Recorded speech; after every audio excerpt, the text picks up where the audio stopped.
que fa Fent Ciutat és oferir habitatges, en aquest cas en dret de superfície, a diferència del lloguer o la cessió d'ús. Evidentment, a part, la grandària d'aquest projecte, doncs que estem parlant, com podeu veure, que són un projecte de 105 habitatges, i sobretot que la gent al cap de 25 o 30 anys, en funció del període d'hipoteca, acabarà de pagar i fins als 75 o 90 anys, que és quan tindrà menys ingressos a la jubilació, podrà continuar vivint sense tindre que dependre de pagar un lloguer.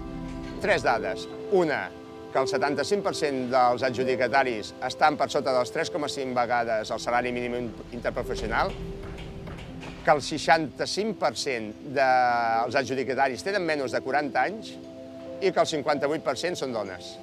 Dins d'aquesta promoció es cedeixen 11 habitatges i 4 locals comercials per l'Ajuntament, dels quals disposarà segurament per lloguer social o d'emergència, no ho sabem, i el tema per activitats del barri que tanta falta fan aquí a Horta.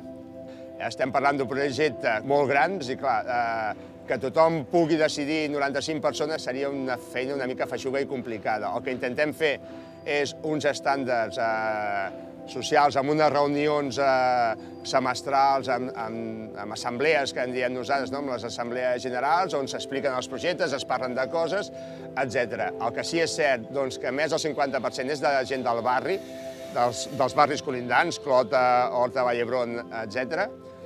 I el que sí és que ja s'han conegut a la primera pedra, es va fer un acte lúdic, etc. i es van coneixent de les diferents assemblees que es fan.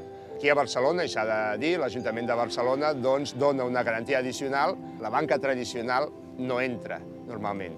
Fora de Barcelona, els altres municipis no donen aquesta garantia, el qual fa molt difícil la viabilitat, no tant de demanda o econòmica, sinó financera. I sense finançament no hi ha projecte. És una evidència trista, però és així. El que ens recomanaria és que, sobretot, ha de tindre paciència, que costa molt aconseguir el finançament, que s'ha de dotar de professionals, perquè fer una obra sembla molt fàcil, però la veritat és que hi ha com a totes les feines, hi ha molt know-how, etc., que si no el tens costa molt de tirar endavant.